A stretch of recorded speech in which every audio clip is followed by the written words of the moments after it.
बिस्मिल्लाहिर्रहमानिर्रहीम। अस्सलाम वालेकुम मुबशर, क्या हाल है? आप ठीक है? जी सर, अल्हम्दुलिल्लाह। हाँ, आज हम कोशिश करते हैं असेंबली लैंग्वेज का जो टॉपिक है वाइंड अप कर दें। कल से सर कल हम नेटवर्क इश्यू हो गया था, तो सर डिस्कनेक्ट हो गया था। कोई बात नहीं, माइक्रो कंट्रोलर शुरू करेंगे इसके बाद। अभी क्या हालात हैं आपके पास? सर अभी तो सर सही है। ये कल दरअसल सर लाइट चली जाती है ना हमारे 11:45 पे, तो सर इस वजह से ना कल वो डिस्कनेक्ट हो गया था इंटरनेट आखिर। कोई बात नहीं, वो हमने सर आपके रिकॉर्डिंग करके अपलोड कर दिया था, तो जी इंशाल्लाह सर, वो मैंने देखी रिकॉर्डिंग रात। कीजिएगा उसे। तो आज का टॉपिक स्टार्ट करते हैं। इस टॉपिक का तल्लक असेंबली लैंग्वेज कंडीशंस से है। और कंडीशंस जो है वो दो तरह की होती है, थोड़ा इसको जरा एक्सप्लेन कर लेते हैं ये प्राइमरली हो क्या रहा है। जब हम बात करते हैं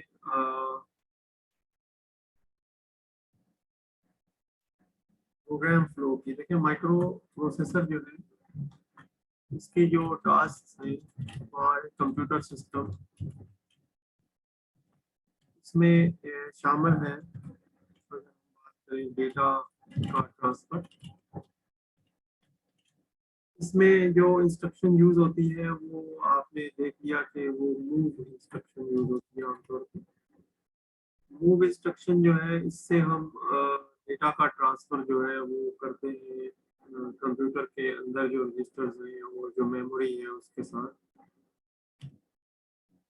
इसके बाद हमने देखा कि there are some math operations.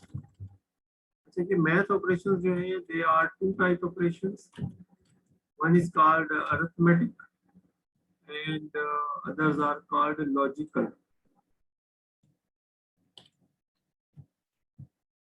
Okay, logic operations, arithmetic operations. So these are two type of operations. Third thing is program flow control.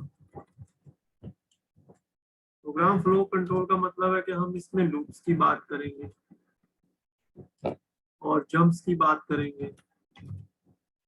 जब हम जंप्स की बात करते हैं तो जंप्स जो है वो दो तरह के होते हैं, अनकंडीशनल जंप और conditional jump.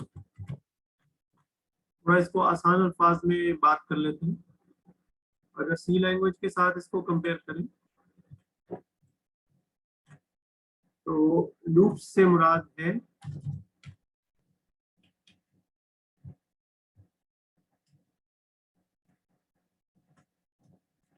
For loop.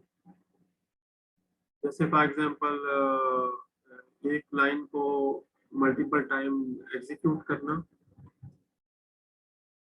Repeat multiple time.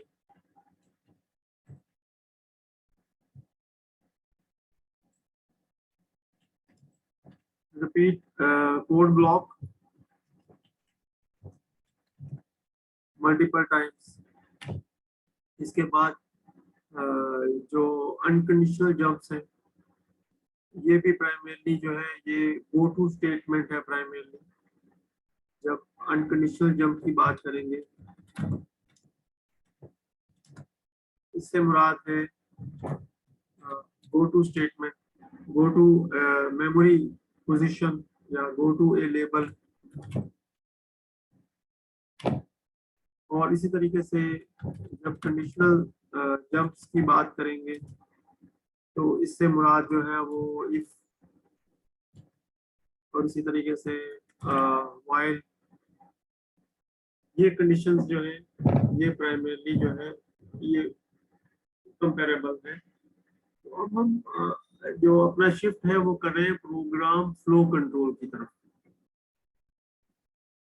अच्छा, इस चीज को ग्राफिकली भी रिप्रेजेंट किया जा सकता है। अगर आप ग्राफिकली रिप्रेजेंट करना चाहें तो लेट्स से ये प्रोग्राम की इंस्ट्रक्शन नंबर 1 है, इसी तरीके से ये प्रोग्राम की इंस्ट्रक्शन नंबर 2 है,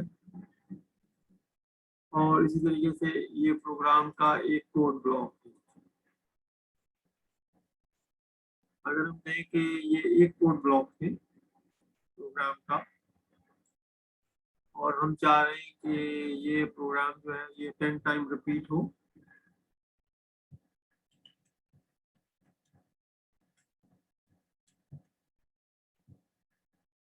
तो हम क्या करेंगे, यहाँ इससे पहले एक काउंटर इनिशियलाइज करेंगे।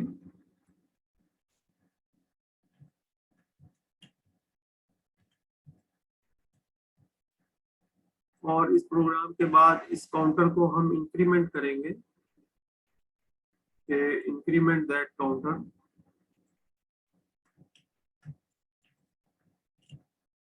और उसके बाद हम उसे कहेंगे कि टेस्ट या चेक के इफ जो काउंटर की वैल्यू है वो कंपेयर करो कि क्या काउंटर की जो वैल्यू है वो 10 हो गई है। इस सूरत में तो 9 चेक करना होगा या 10 चेक कर लें, ठीक है। तो 0 के बाद 1 हो जाएगा, 1 चेक होगा कि क्या 1 10 के बराबर है, पता चलेगा नहीं, ऐसा नहीं है,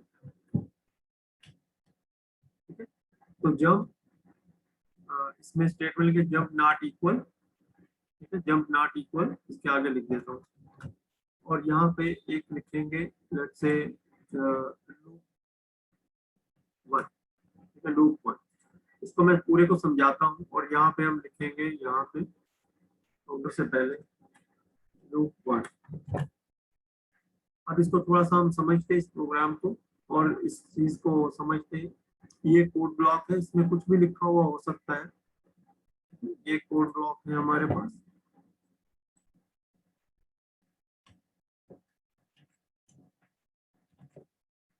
इस कोड ब्लॉक को हम 10 टाइम्स रिपीट करना चाह रहे हैं। तो इससे पहले हम एक काउंटर इनिशियलाइज करेंगे और वो काउंटर जो है वो इंक्रीमेंट होगा, तो काउंटर की वैल्यू 1 हो जाएगी। फिर काउंटर को चेक करेंगे कि काउंटर की वैल्यू क्या 10 हो गई है। अगर तो वो 10 नहीं हुई तो उस सूरत में दोबारा से लूप पे चले जाएंगे।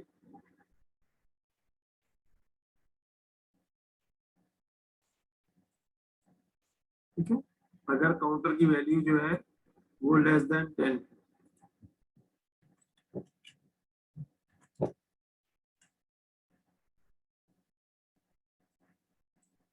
लेस देन 10 का मतलब ये है कि काउंटर की वैल्यू जो है वो 1 है, 2 है, 3 है, 4 है, इस तरीके से।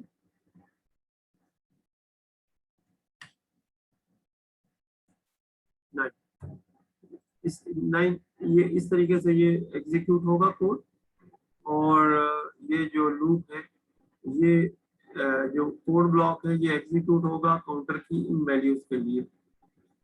जब काउंटर की ये जो वैल्यू है, लेट्स से काउंटर की वैल्यू 0 होगी, तब ये एग्जीक्यूट होगा। काउंटर की वैल्यू 1 होगी तब भी एग्जीक्यूट होगा, 2 होगी तब भी एग्जीक्यूट होगा, काउंटर की वैल्यू 3 होगी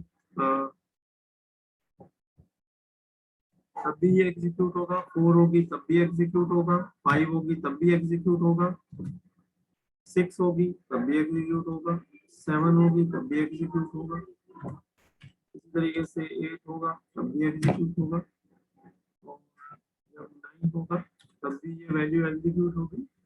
लेकिन जैसे ही वैल्यू 10 आएगी तो काउंटर की वैल्यू जो है वो बराबर हो जाएगी, काउंटर की और 10 की वैल्यू आपस में इक्वल हो जाएंगी। और उसके बाद जो है वो जब नॉट इक्वल की कंडीशन फॉल्स हो जाएगी, और उसके बाद यहाँ पे जो नेक्स्ट इंस्ट्रक्शन है वो फिर एग्जीक्यूट होना शुरू हो जाएगा।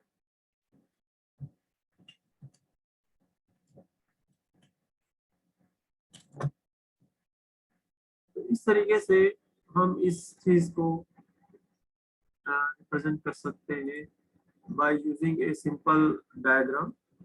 और वो सिंपल डायग्राम कुछ इस तरह की होगी कि we have a code block and we have a condition and this will be repeating itself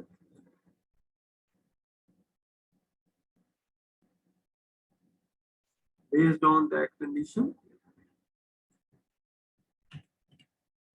जब तक वो कंडीशन जो है वो ट्रू रहेगी या फॉल्स रहेगी, तो उस कंडीशन की बेसिस पे ये लूप चलता रहेगा। और जब ये कंडीशन कंप्लीट हो जाएगी तो ये नॉर्मली अपनी एग्जीक्यूशन जो है वो कंटिन्यू कर लेगा। तो क्या होगा, जब कंट्रोल एंटर होगा वो कंडीशंस चेक करेगा, कंडीशन के मुताबिक उतनी दफा लूप को एग्जीक्यूट करेगा और एग्जीक्यूट करने के बाद वो यहाँ से बाहर चला जाएगा। ये जो चीज होती है ये कहलाती है program flow control. Program flow control आप रिपीट करते हैं मल्टीपल टाइम, आप जो है वो यूज करते हैं कंडीशनल और अनकंडीशनल जंप्स का, ताकि ये लूप्स जो है ये इम्प्लीमेंट हो जाए। लूप की अपनी कमांड भी है और इसी तरीके से जंप्स की अपनी ढेरों कमांड्स है, जो कि प्राइमरी याद तो नहीं रखी जा सकती, लेकिन ये है कि अगर आपके पास प्रॉपर डॉक्यूमेंटेशन हो, तो किताब मौजूद हो और आपने उसको रिव्यू किया हो, तो आपके लिए डिसीजन लेना बहुत आसान होता है कि कैसे इस प्रोग्राम को लिखेंगे। तो क्वेश्चन आपका कोई सवाल है यहाँ पे? No sir. ये बहुत इम्पोर्टेंट टॉपिक है और चूंकि ये एक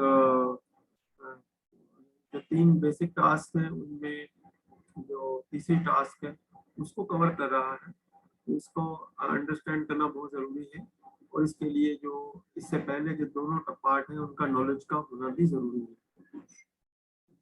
अब हम किताब की तरफ जाएंगे, उसमें से कुछ चीज़ों को देख के और फिर हम एक प्रोग्राम एग्जीक्यूट करेंगे और इस तरीके से हमारा ये टॉपिक आज का कंप्लीट हो जाए। आज हम एक ही सेक्शन रखेंगे और हमारी कोशिश ये होगी कि हम जो है वो जो पहले हम पढ़ चुके हैं उसी को हम प्राइमरी यूज करते हुए कुछ एग्जांपल्स को करें। ओके, जो असेंबली लैंग्वेज में कंडीशंस का टॉपिक है और इसमें लूपिंग और ब्रांचिंग का इसमें जिक्र आता है, यानी जो प्रोग्राम के अंदर जो कंट्रोल है या एग्जीक्यूशन का जो सीक्वेंस है उसको हम चेंज करते हैं, प्रोग्राम का जो एग्जीक्यूशन सीक्वेंस है उसको चेंज करते हैं। इसमें 2 तरह की इंस्ट्रक्शंस होती हैं। एक इंस्ट्रक्शंस की टाइप जो है वो कहलाती है अनकंडीशनल। अनकंडीशनल में हम यूज करते हैं JMP इंस्ट्रक्शन, जो कि जंप का शॉर्ट फॉर्म है।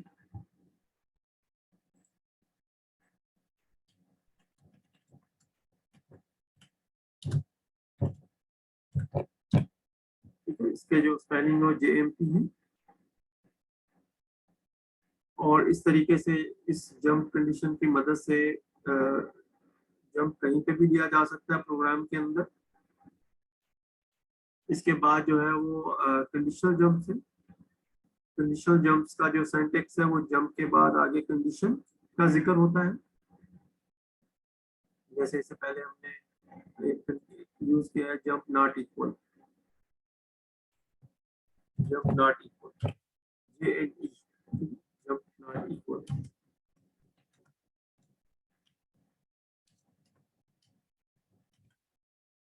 इससे पहले एक इंस्ट्रक्शन एग्जीक्यूट होगी, उसके बाद जो है वो ये चेक करेगा कि क्या जो है वो जो फ्लैग्स हैं उनकी स्टेटस क्या है और फ्लैग्स रजिस्टर की बेसिस पे जो है डिसीजन होगा।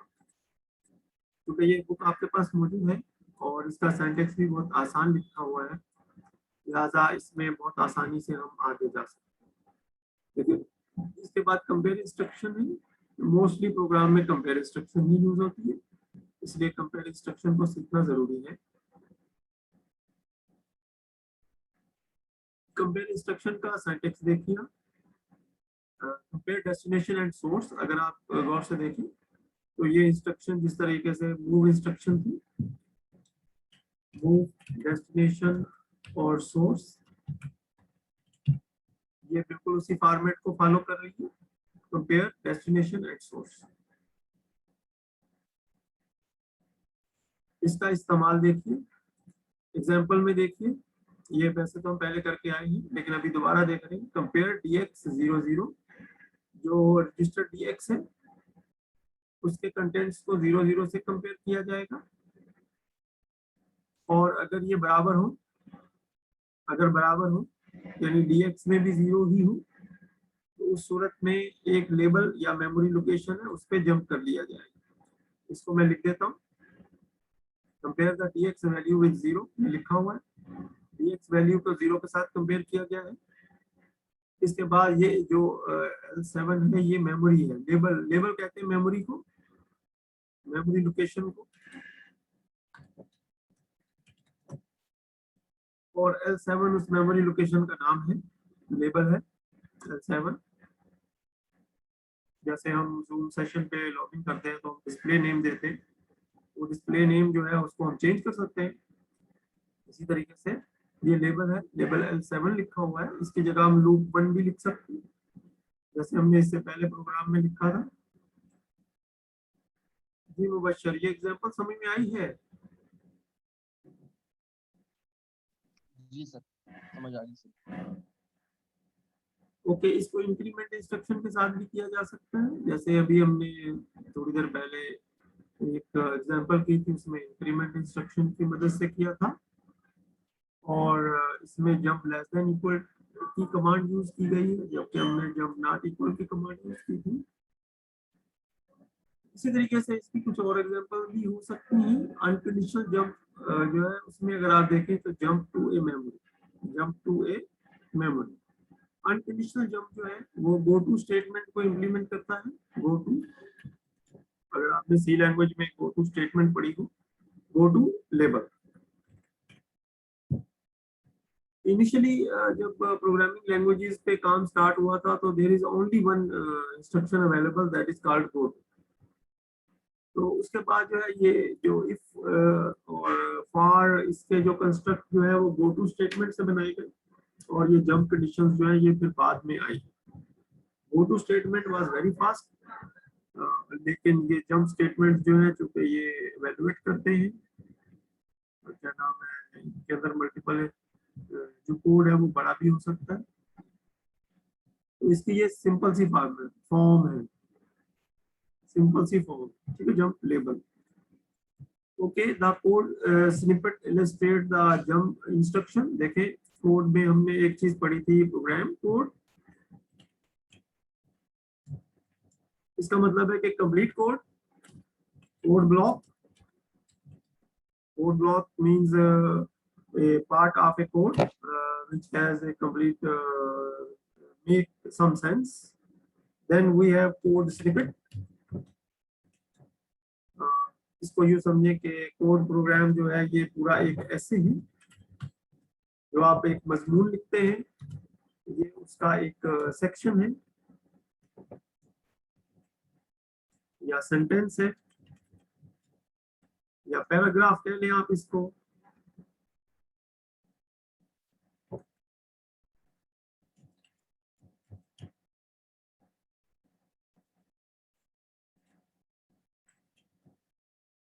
और पैराग्राफ है,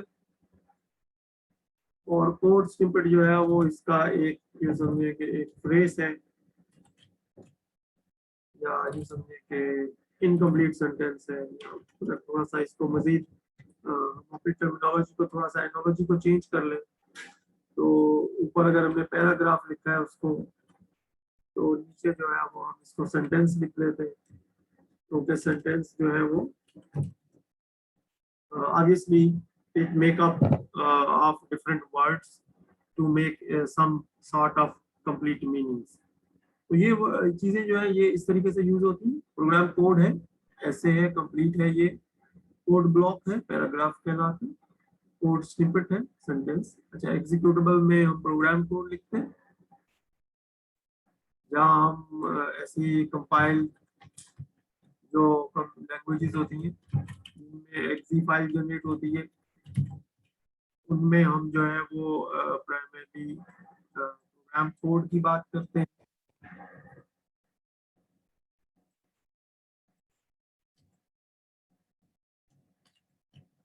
प्रोग्राम की बात करते हैं, और लेकिन इंटरप्रेटेड हैं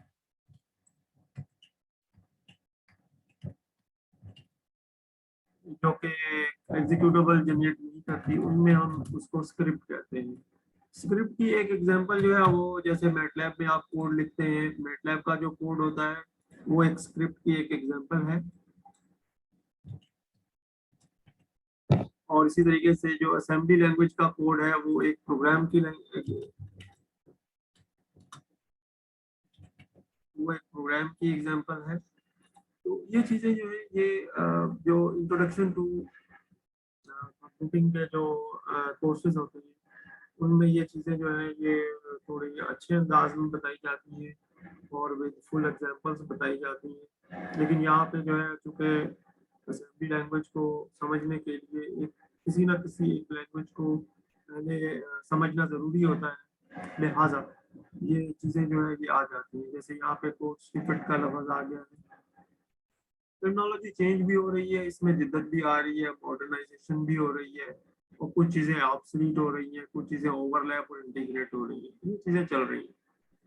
प्रोग्राम देखिए बहुत आसान है, मूव इंस्ट्रक्शंस है, सारी मूव इंस्ट्रक्शंस है, उसके बाद एक लेबल आ जाता है। जो लेबल या मेमोरी लोकेशन को इस तरीके से शुरू करते हैं तो कंप्यूटर या जो कंपाइलर है उसको मार्क कर लेता है कि ये चीज अब इस जगह पे मौजूद है, वो अपने मैप में इस चीज को रखें। इसके बाद क्या होगा, नीचे अगर आप देखें तो शिफ्ट लेफ्ट CX, ये शिफ्ट लेफ्ट की कमांड है। तो इस तरह बेताशा कमांड्स हैं। एक जो प्रोसेसर है उसकी कमांड्स अगर वो कॉम्प्लेक्स इंस्ट्रक्शन में आता है तो उसकी कमांड्स 300 350 उसकी कमांड्स हो सकती हैं इंस्ट्रक्शन सेट में। लेकिन अगर वो रिस्क सिस्टम में आता है तो उसकी तकरीबन 80-100 के करीब होगी। ये भी चीजें हैं जो कि कंप्यूटर आर्किटेक्चर से रिलेटेड होती हैं। तो शिफ्ट लेफ्ट जब करेंगे तो CX1 shift left x distance double the CX value. तो CX के अंदर जो वैल्यू होगी वो पहले 1 मूव किया हुआ है, तो तमाम जीरोस हैं और इस तरीके से 001 है। जब ये कमांड एग्जीक्यूट होगी तो शिफ्ट लेफ्ट, तो 1 एक शिफ्ट लेफ्ट हो जाएगा, तो यही चीज दोबारा हम बनाएंगे। लेकिन इसके अंदर फिर हम छोटी सी एक चेंज कर देंगे और वो चेंज ये होगी कि अब जो है वो 0 चुके एक शिफ्ट लेफ्ट हो गया है, तो अब वो जो है वो अब इस चीज को 1 लिखते हैं। अगर इसको डेसिमल में लिखेंगे तो 2 लिखेंगे, तो इफेक्टिवली उसने इसको डबल कर दिया। और jump L20 repeat the statement, अब यहाँ से ये जंप करेगा L20 पे और L20 यहाँ पे, तो ये AX में ये ऐड करता चला जाएगा और साथ साथ जो है वो CX को शिफ्ट करता चला जाएगा। तो इस तरीके से ये स्टेटमेंट रिपीट होगी। रिजल्ट इन्होंने नहीं बताया है, इसका पर्पस नहीं बताया है कि क्या है, लेकिन एक छोटा सा कोड बताया है जिसमें एक रिपीटिशन की एग्जांपल बताई।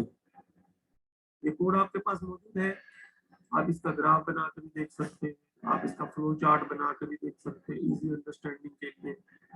आप इसको 1-2 दफा ड्राई रन करके देख सकते हैं। ड्राई रन कैसे करते हैं कि आप इसमें पहले ये जो है वो आइटरेशन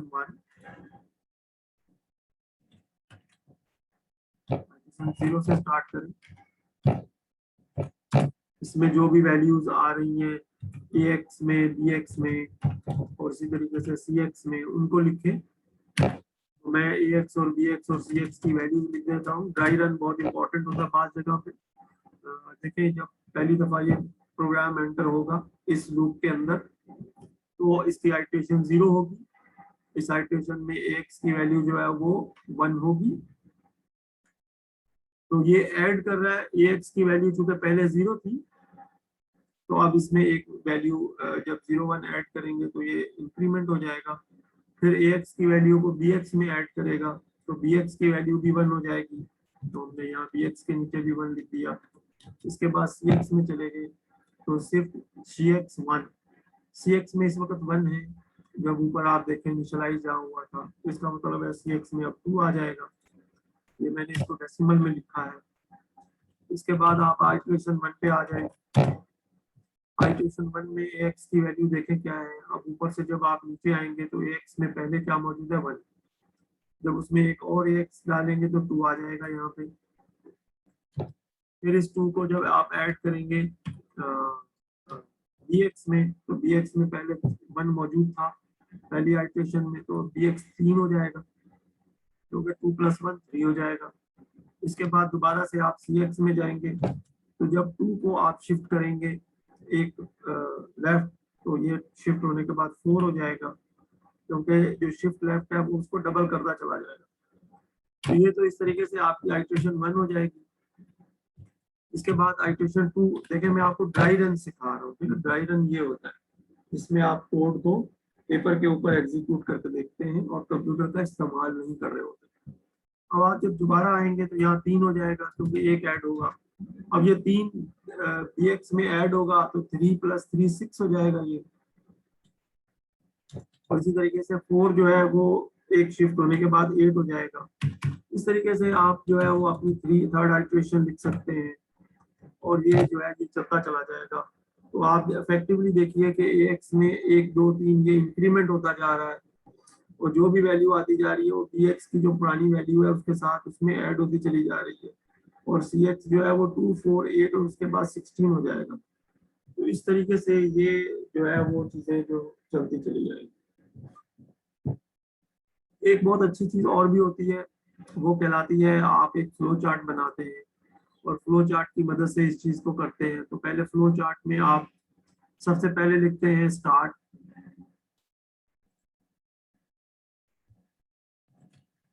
इसी तरीके से आप एक लास्ट में एंड लिखेंगे। तो सबसे पहले एक प्रोसेस आ रहा है, प्रोसेस क्या है, ये इनिशियलाइज का प्रोसेस है, ठीक है। आपने क्या किया कि इसको इनिशियलाइज कर दिया, तो स्टार्ट से एक नीचे आपने एरो बना दिया कि ये नीचे जो है ये एक एरो है, और यहाँ पे आपने लिख दिया कि इनिशियलाइज। इसमें कोड लिखने की जरूरत नहीं होती, आपने जब इनिशियलाइज कर दिया पता चल गया कि ये इनिशियलाइजेशन हो गई। इसके बाद क्या है कि अब आप इसमें एक छोटा सा प्रोसेस जो है वो नीचे लिख रहे हैं, जो लूप में लिखेंगे। उसके लिए थोड़ी सी जगह छोड़ दें और नीचे एक छोटा सा प्रोसेस लिख लें कि ये प्रोसेस होगा, और वो प्रोसेस इफेक्टिवली क्या कर रहा होगा वो हम प्रोसेस को डिटेल में लिख सकते हैं। प्रोसेस के बाद जो है वो सिंपल जंप है, और जंप को हम एक एरो से शो कर सकते हैं। तो हम सिंपली यहाँ जो है वो पहले तो इस एरो को बना लेते हैं ताकि पता चल जाए। इसके बाद जो है वो नेक्स्ट क्या हुआ, इसके बाद जो है अब हम क्या करेंगे, इसको लूप कर देंगे, ठीक है। लूप इस तरीके से jump to the same process. Okay, अब इसमें चूंकि कोई कंडीशन नहीं है, इसमें एंड तो होगा नहीं, लेकिन एंड हमें जो है वो एक दफा मेंशन करने की जरूरत होती है। अच्छा फ्लो चार्ट वो होता है जिसका एक एंड भी होता है। तो एंड जो है इसमें हम यहाँ लिखेंगे कि when the task will over it will and. क्योंकि इसमें स्पेसिफाई नहीं है ये कैसे इस लूप से बाहर निकलेगा। So what we do a dotted line, and that dotted line go towards the end. कि कभी ना कभी ये इस लूप से निकलेगा और इसमें इसका वर्चुअली इस प्रोग्राम का एक एंड होगा। इस तरीके से हम इसका एक छोटा सा डायग्राम बना के, जो कि प्राइमरीली एक विजुअल डायग्राम है और graphical representation of this program है, हम इस प्रोग्राम को इन डेप्थ समझ सकते हैं।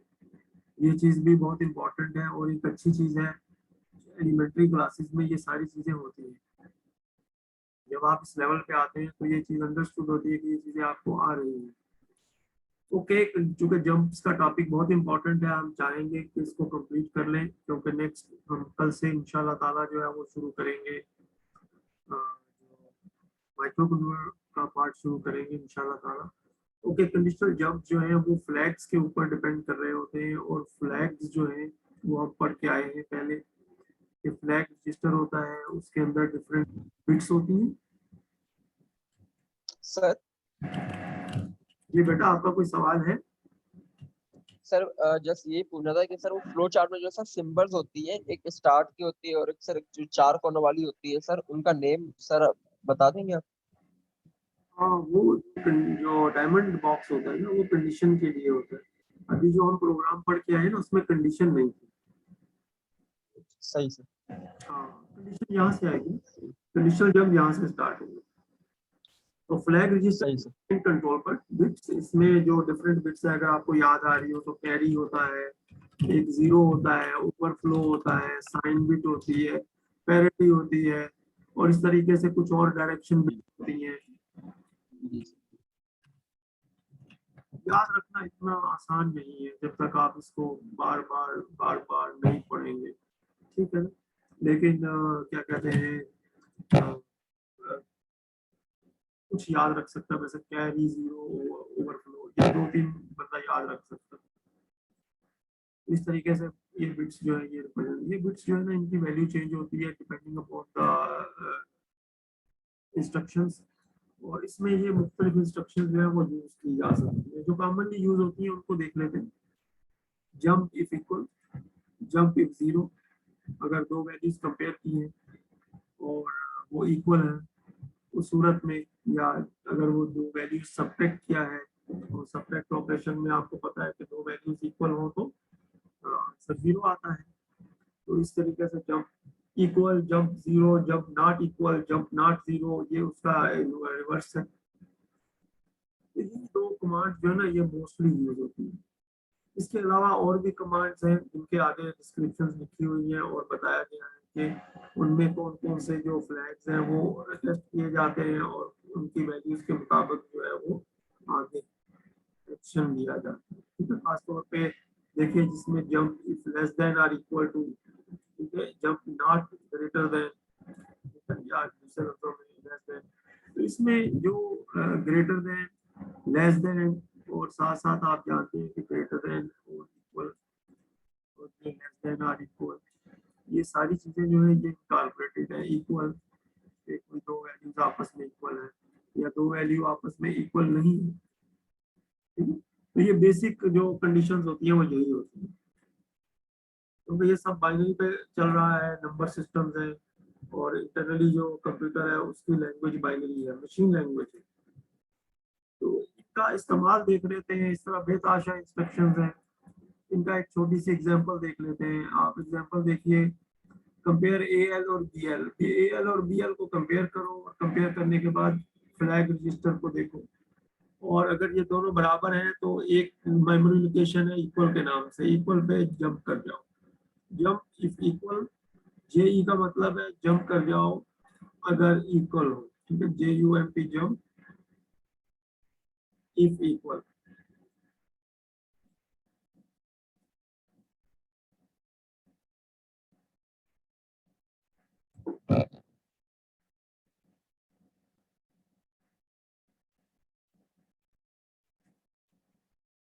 तो इस इंस्ट्रक्शन में वो देखेगा कि अगर तो ये दो वैल्यूज बराबर हैं तो, और उसके बाद कंपेयर करेगा कि ए एल और बी एच को अगर ये इक्वल है, इसी तरीके से कंपेयर करेगा ए एल को सी एल के साथ और जंप कर जाएगा इक्वल पे। और अगर ये कंडीशंस ट्रू नहीं है तो इस सूरत में नॉट इक्वल जो है वो नीचे आ रही है वैल्यू, फिर वो एग्जीक्यूट होगी। ठीक है, तो ये इसी तरीके से है। अगर मैं इसको यूं लिख दूं, पहली कमांड, इनकी पहली दो लाइनों की बात कर रहा हूँ, if A L is equal to B L, ठीक है, ये कमांड हो गई। देन गो टू इक्वल, ये कमांड प्राइमरली इन दो लाइनों की मदद से, जो ऊपर पहली दो लाइनें हैं इनकी मदद से ये कमांड इम्प्लीमेंट होती है। और ऑब्वियसली ये कमांड सी लैंग्वेज में मौजूद है, और आपने अगर सी लैंग्वेज पढ़ा है तो आपके लिए ये बिल्कुल भी मुश्किल नहीं है। लेकिन अगर सी लैंग्वेज नहीं भी पढ़ा तो हम इंशाल्लाह जब माइक्रो कंट्रोलर का पार्ट पढ़ेंगे तो उसमें ये सी लैंग्वेज जो है ये भी करेंगे। ये डेमोस्ट्रेशन है, इसी पे हम एंड कर देंगे। The following programme display the largest of three variables. इस प्रोग्राम में क्या है कि तीन वैल्यूज इन्होंने एंटर की हैं, और अगर आप तीन वैल्यूज देखें तो वो ये है। और ये प्रोग्राम क्या करेगा, इन तीन वैल्यूज को चेक करेगा और देखेगा कि इनमें बड़ी कौन सी है, और उस बड़ी वैल्यू को जो है वो डिस्प्ले कर देगा। तो अगर वैसे भी हम इसको अगर करना चाहें, लेट से पहले हम नंबर वन को नंबर टू से चेक करते हैं कि क्या 47 इज ग्रेटर देन 22, और चूंकि ये वाकई ऐसा है इसका मतलब है कि ये है value. Then check 47 with greater than 31, then check with the second number, अगर ये वाकई ऐसा है। और अगर ये भी ट्रू है, यानी अगर ये भी ट्रू है, अब दो दफा ट्रू हो गया ना, देन 47 इज द नंबर। अब ऊपर से आ जाइए, और अगर ये वैल्यू ट्रू नहीं है तो इसका मतलब क्या हुआ, इसका मतलब ये हुआ कि ये 31 जो है इसको 22 से चेक कर, ठीक है। और इसी तरीके से अगर ये ऊपर वाली वैल्यू नहीं है तो इसका मतलब है कि 22 वाली वैल्यू बड़ी है, उसको नीचे लेके आए और चेक करें। इस क्वेश्चन को करने के मुख्तलिफ तरीके हो सकते हैं, लेकिन इन्होंने क्या किया है कि इसको असेंबली लैंग्वेज कोड की मदद से देखा है। अगर हम इसको ओपन करके देखें इस प्रोग्राम को कि ये कैसे एग्जीक्यूट होता है, क्योंकि हम बहुत सारी चीजें हम कर चुके हैं, तो कोड में मैं जाने की जरूरत नहीं है हमें। हम इसके लाइव डेमो की तरफ चले जाते हैं, और लाइव डेमो में जब ये ओपन हो जाता है कोड, तो हम इसको सिर्फ एग्जीक्यूट करके देख लेते हैं कि क्या हमारे पास आंसर आता है। 47 आ रहा है। अगर हम यहाँ पे वैल्यू चेंज कर दें, लेट से मैं ऊपर लिख देता हूँ कि यहाँ मैंने 10 लिख दिया, या नीचे मैंने 20 लिख दिया, और नीचे मैंने 30 लिख दिया, ठीक है। थोड़ा क्लेवरली मैंने यहाँ पे जो है वो लेट से 70 लिख दिया। अब नंबर 270 है, यहाँ वैल्यू 70 आनी चाहिए। मैं एग्जीक्यूट करता हूँ इसे और इसने 70 डिस्प्ले कर दिया। इसका मतलब इसका लॉजिक ठीक है। हम दो चार वैल्यूज चेंज करके देख सकते हैं कि किस तरीके से, और इसके बाद हम इस प्रोग्राम को देख सकते हैं किस तरीके से ये काम कर रहा है और किस तरीके से इसका जो है वो फंक्शन है। एक चीज देखिए, jump if greater than check third number, तो चेक थर्ड नंबर देखिए, ये यहाँ पे लेबल है, ये यहाँ आ जाएगा। इस अगर ये कंडीशन ट्रू हो जाए तो ये यहाँ से फिर अपनी एग्जीक्यूशन स्टार्ट करेगा। बस यही इसी की इम्प्लीमेंटेशन है। इसी तरीके से बाकी कोड्स भी इम्प्लीमेंट होते हैं। स्टूडेंट्स, आपकी टास्क ये है कि अब इसका जो रिमेनिंग पार्ट है, जब भी आपको मौका मिले आप जो है उसको थोड़ा थोड़ा करके देखें और आहिस्ता आहिस्ता उसको समझने की कोशिश करें। हम अपने कोर्स में यहाँ तक ही कवर करेंगे जब तक, और साथ साथ जो है हम आपसे एक चीज़ चाहेंगे वो ये कि जो असेंबली लैंग्वेज का ये जो हमने एक छोटा सा डॉक्यूमेंट डाउनलोड करके आपके साथ शेयर किया और उसमें हमने वर्किंग की, और इसकी वेबसाइट पे हमने कुछ कोड्स लिखा। आप जो भी कोड इसमें अवेलेबल है उनको कोशिश करके एग्जीक्यूट करें, जिसमें लाइव डेमो लिखा हुआ है साइड में, और साथ साथ उसमें कोशिश करें कि कुछ छोटी मोटी चेंज करें। चेंज करके जरूर प्रोग्राम को देखें। जब आप प्रोग्राम्स में चेंज करेंगे तो आपको पता चलेगा, ठीक है। जिस जहाँ पे लाइव डेमो लिखा हुआ है साइड में, आप उस लाइव डेमो को प्राइमरी जरूर चेक करें। इंटरनेट पे जा पास दफा वहाँ पे प्रॉब्लम्स आ सकती हैं। जैसे एक कोड मैंने यहाँ से नीचे थोड़ा सा नीचे एक कोड था जो कि नंबर्स को डिस्प्ले कर रहा था।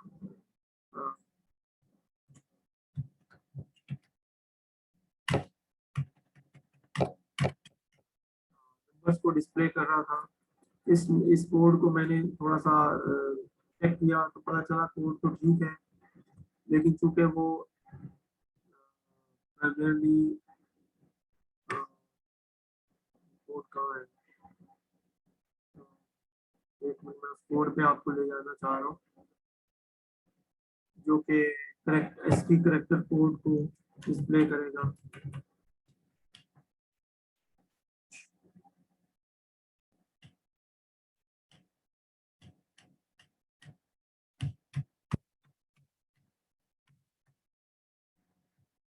ये वाला वो कोड है, display the ASCII character set. इसमें लाइव डेमो नहीं है।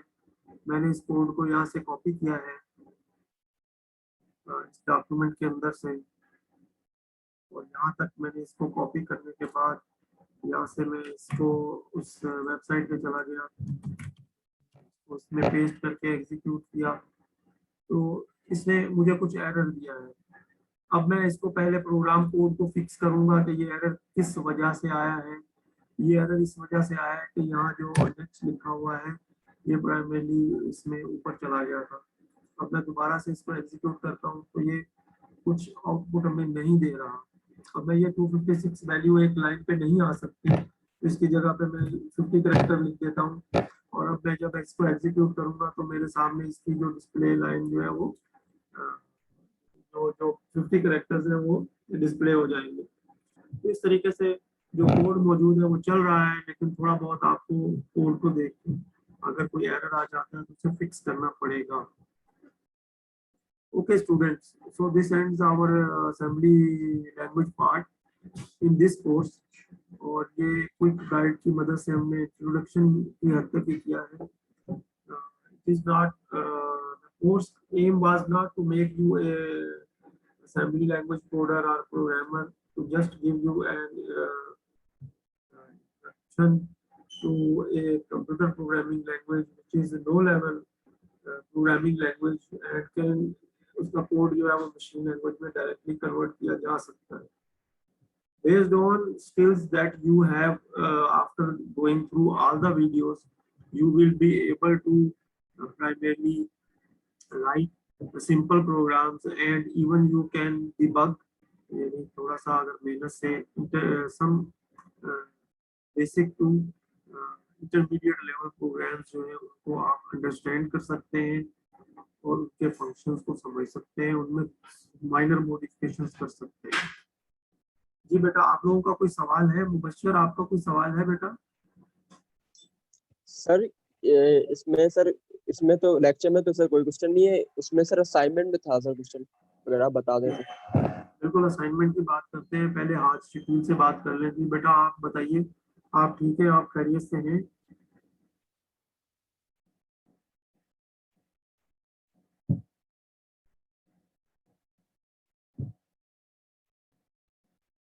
आपकी आवाज हमें नहीं आई, आपको दोबारा बोलना पड़ेगा, आपको अनम्यूट करना पड़ेगा क्योंकि आपकी आवाज नहीं आ रही है।